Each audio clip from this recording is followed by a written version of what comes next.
Zumo was probably one of my favorite computer games as a kid, and taking it on the go now, say no more. This was probably one of my top played iPod games. It's just so addicting. You're the frog in the middle trying to match these different colored balls as they inch closer and closer to this skull for whatever reason, but it just keeps getting faster and harder. Definitely recommend. Though at this point, I'm starting to realize that a lot of these games are just matching games. Though Sudoku was just starting to make the rounds in the US when I was younger, I can't say I spent a lot of time with these puzzles, but this is another game that is really nice to have, as I could totally see someone having their iPod on the bus or train, listening to music and pulling up a Sudoku puzzle on their iPod just to pass the time.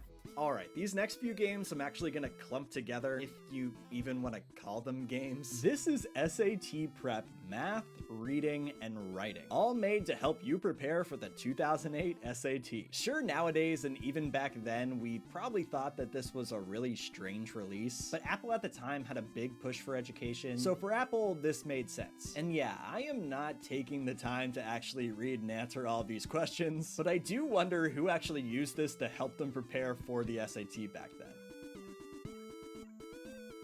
And I guess if you were buying the SAT prep games, you might as well buy this one too. And it's probably a game you've never heard of, and to be honest, I kinda always forget it exists. But this is Musica, a music game that I guess tests your spelling? I don't know, it doesn't make much sense to me. You pick a song and it starts scrolling different letters across the screen, and it's your job to select the letters that are in the title of the song. Weird, right? Like, not a rhythm-based music game, but a spelling-based music game.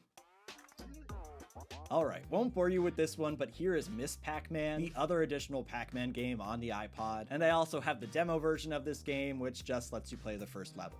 These next few will also lump together, though they definitely